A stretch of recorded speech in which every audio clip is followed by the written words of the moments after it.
नमस्कार, बहुत बहुत स्वागत है आप सभी का। आप देख रहे हैं एनएमएफ न्यूज। आपके साथ मैं हूं नम्रता चौधरी और मेरे साथ है मेरे सहयोगी सौरभ श्रीवास्तव। बीती रात एक बड़ी खबर सामने आई और वो ये कि यूक्रेन ने ड्रोन हमला करते हुए रशिया के 40 फाइटर जेट्स तबाह कर दिए हैं। सबसे बड़ी बात, 3 साल से ज्यादा का वक्त हो गया है इस युद्ध को। युद्ध विराम होने का नाम नहीं ले रहा। शांति वार्ता होनी थी और उससे पहले एक तरफ रशिया बॉर्डर पर 50,000 सैनिकों को तैनात करता है, तो वहीं दूसरी तरफ रातों रात अचानक से, मतलब ये सोचिए, रूस के 4 एयरबेस पर यूक्रेन ने ड्रोन अटैक कर दिया और ये अब तक का सबसे बड़ा ड्रोन अटैक था यूक्रेन की तरफ से जो किया गया। और उसके बाद खबर ये मिल रही है कि रूस के जो सबसे ज्यादा हाईटेक विमान हैं जिनसे बम की वर्षा की जा सकती थी, वही ध्वस्त हो गए हैं। ज्यादा जानकारी सौरभ।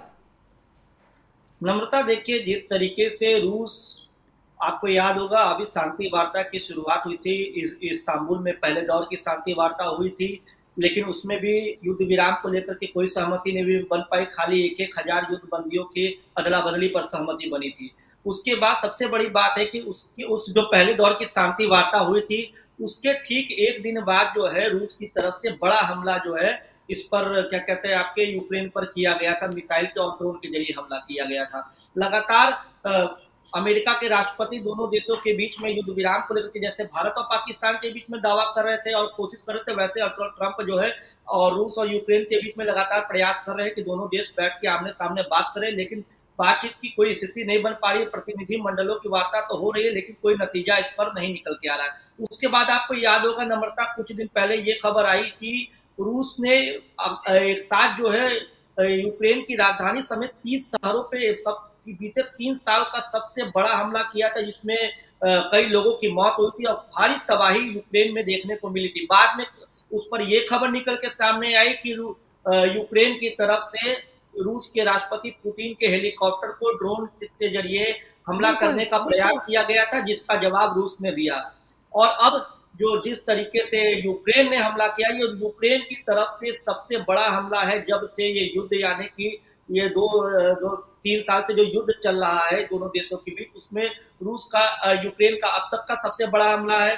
और जिस तरीके से हमला किया गया, आप समझिए कि ये हमला 1.5 साल से प्रॉपर इसकी प्लानिंग हो रही थी। यूक्रेन के राष्ट्रपति हो और एसबीयू चीफ वासिम खुद इसकी लगातार मॉनिटरिंग कर रहे थे। और सबसे बड़ी बात है कि ये जिस एफपीवी ड्रोन के जरिए ये हमला किया गया है, इसको पहले रूस के अलग अलग ठिकानों पर पहुंचाया गया था। ट्रकों के जरिए इन ड्रोन को जो है पहले वहां यूक्रेन से जो है रूस में पहुंचाया गया एयरबेस के पास। उसके बाद एक रिमोट के जरिए ट्रक का छत खुलता है और इस तरीके से हमला करता है। तो आप सोचिए यूक्रेन ने कितनी बड़ी प्लानिंग तैयार करके रखी थी। और ये जिस तरीके से यूक्रेन ने इस घटना को अंजाम दिया, इस हमले को अंजाम दिया है, और राष्ट्रपति खुद इस पूरे चीज की मॉनिटरिंग कर रहे थे। 1.5 साल से ये प्लानिंग चल रही थी, 1.5 साल से इस पे काम हो रहा था। गुप्त तरीके से ये ड्रोन पहले रूस में पहुंचाए जाते हैं। तो आप समझ लीजिए कि यूक्रेन के जो राष्ट्रपति है जेलेंस्की, वो किसी भी मामले पर मानने को तैयार नहीं है। क्योंकि पहले भी उन्होंने, आपको याद होगा, जब अमेरिका के राष्ट्रपति के पास वो गए थे, व्हाइट हाउस में उनकी तीखी बहस हुई थी, उस दरमियान भी उन्होंने साफ कहा था कि हमारी जो जमीन है लगभग 1000 किलोमीटर का एरिया, जहाँ पे रूस ने अवैध कब्जा कर लिया है और रूस छोड़ने को उसे तैयार नहीं है। तो उन्होंने साफ तौर पे कह दिया था कि हम अपनी जमीन से समझौता नहीं करेंगे। अगर रूस जो है हमारी जमीनों को छोड़ देता है, हमारी जगह हमें वापस करता है, तो हम युद्ध विराम कर लेंगे। और वहीं दूसरी तरफ अमेरिका के राष्ट्रपति जब पुतिन से बात करते, तो पुतिन भी इस मामले पे अड़े हुए हैं कि जिन जगहों पर मेरा कब्जा है उन जगहों पर हम नहीं छोड़ेंगे। हालांकि दोनों देशों के इस तरीके से वार और प्रतिवार का जो सिलसिला चल रहा है, उसको लेकर डोनाल्ड ट्रंप नाराज जरूर है, दुख व्यक्त कर रहे हैं कि इन दोनों देशों के नेताओं के, मतलब पुतिन और जेलेंस्की की जिद के चलते आम जनता को अपनी जान गंवानी पड़ रही है। लेकिन पुतिन को उन्होंने कहा था कि पुतिन की तरफ से जेलेंस्की को उन्होंने संदेश दे दिया था पहले ही कि भाई रूस आपकी जगह को नहीं छोड़ेगा, बेटर है कि आप, मतलब दोनों के अपने अपने वर्चस्व की लड़ाई थी। कुछ सैन्य क्षेत्र थे जिन्हें पुतिन अभी भी मांग रहे हैं और जेलेंस्की उनको छोड़ने के लिए तैयार नहीं है। बस इसी लड़ाई को ये माना जा रहा था कि अगर इस पर बातचीत हो जाती है तो फिर सीज फायर हो सकता है। लेकिन इन सबसे इतर सौरभ, मैं वापस मुद्दे पर आना चाहती हूँ और ये समझना चाहती हूँ कि किन हाईटेक विमानों को निशाना बनाया गया है यूक्रेन की तरफ से जो ड्रोन हमले हुए हैं। क्योंकि जितना मैं पढ़ पा रही हूँ, देख पा रही हूँ, ये वो हाईटेक विमान थे जिनसे कि बॉम्ब बम वर्षा जिसे कहा जाता है, यानी बॉम्ब छोड़ दिए जाते थे, इतने हाईटेक विमान थे, इन्हें निशाना बनाया गया है। सौरभ, नम्रता, जिन विमानों को यूक्रेन की तरफ से निशाना बनाया गया है, उन्हीं विमानों के इस्तेमाल करके पहले भी रूस ने यूक्रेन के ऊपर बम बरसाए। हम आपको बता दें कि ये जो हमला हुआ है, इससे रूस को करीब $2 बिलियन का सीधे तौर पर नुकसान हुआ। अगर इन हाईटेक विमानों की बात कर ले तो Tu-95, Tu-22M3 और A-50 जैसे हाईटेक विमान हैं, और ये विमानों का खोना रूस के लिए एक बड़ा नुकसान और के तौर पर। इनमें एक विमान वो भी है जो निगरानी विमान था। हाँ, मतलब सोचिए कितनी लंबी प्लानिंग की थी यूक्रेन ने। हाँ, और सबसे बड़ी बात है, इस पूरे ऑपरेशन की जिम्मेदारी और इस पूरे ऑपरेशन की निगरानी खुद जेलेंस्की कर रहे थे, तो आप ये समझ लीजिए कि जेलेंस्की के तेवर क्या है। वो अपने देश के लिए, अपने देश की जमीन के लिए किसी भी हद तक जाने को तैयार है, क्योंकि अमेरिका लगातार जो है दबाव बना रहा है। अमेरिका के राष्ट्रपति से भी बहस हो गई, लेकिन जेलेंस्की किसी भी मुद्दे पर शांत होने को तैयार नहीं है। उनके तरफ से सिर्फ यही बात रखी जा रही है कि हमारी जगह को, हमारे देश की जिन जगह पर रूस ने कब्जा किया है उसको छोड़ दे, बाकी हमारे लड़ाई का कोई और मुद्दा नहीं है। और जब तक रूस अपने तरफ से हमला करता रहेगा तो जेलेंस्की का ये साफ तौर पे एक संदेश है कि हमारे पास जब तक हमारी सैन्य ताकत है या हमारी क्षमता है, हम अपने अंतिम दम तक इस लड़ाई को जारी रखेंगे। और सबसे बड़ी बात, यूक्रेन की तरफ से ये जो हमला हुआ है, निश्चित तौर पर इसका जवाब पुतिन की तरफ से दिया ही जाएगा।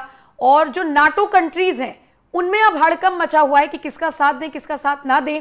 लेकिन इन सबके बीच खबर यह भी मिल रही है कि यूक्रेन की राजधानी पर रशिया अटैक करने की और बैलिस्टिक मिसाइल दागने की पूरी कोशिशें कर रहा है। और निश्चित तौर पर सौरभ, ये बड़ी स्वाभाविक सी बात है कि 4 एयरबेस को निशाना अगर कोई बनाएगा किसी के, या 40 सैन्य विमानों को ध्वस्त करेगा, वो भी वो विमान जो बेहद हाईटेक थे, निगरानी विमान भी उसमें शामिल है, तो निश्चित तौर पर पुतिन, जो कि कम सन की नहीं माने जाते हैं, जो कह दें अमेरिका को कि आप चुप रहिए, हम अपना मैटर अपने आप देख लेंगे, तो वो पुतिन अभी चुप बैठने वालों में से तो नहीं है। हो सकता है कि ड्रोन अटैक करने वाला यूक्रेन, उस पर तो हमला किया ही जाए, साथ ही साथ जो ड्रोन सप्लायर जिन्होंने यूक्रेन को ये ड्रोन्स दिए उन पर भी अटैक किया जाए।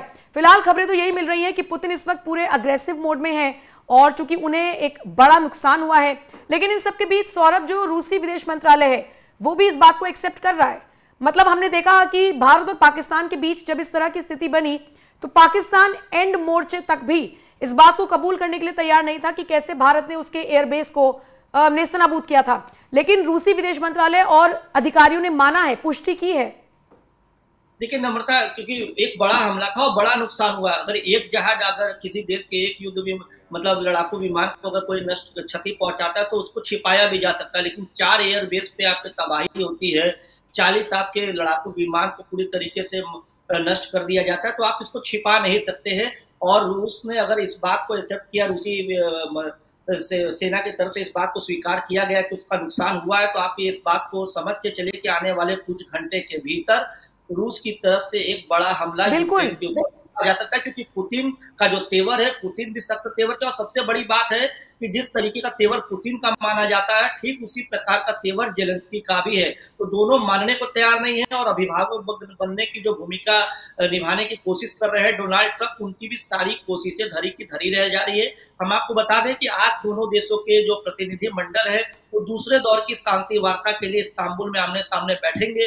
तो हो सकता है कि कुछ चीजों पर बात बने, लेकिन युद्ध विराम को लेकर तो सहमति के कोई आसार फिलहाल बनते दिखाई नहीं दे रहे हैं, क्योंकि रूस अभी इतना बड़ा नुकसान हो जाने के बाद शांति वार्ता पे तो किसी भी तरीके से वो युद्ध विराम पे सहमत नहीं होगा जब तक रूस यूक्रेन के इस हमले का जवाब बदला नहीं ले लेता।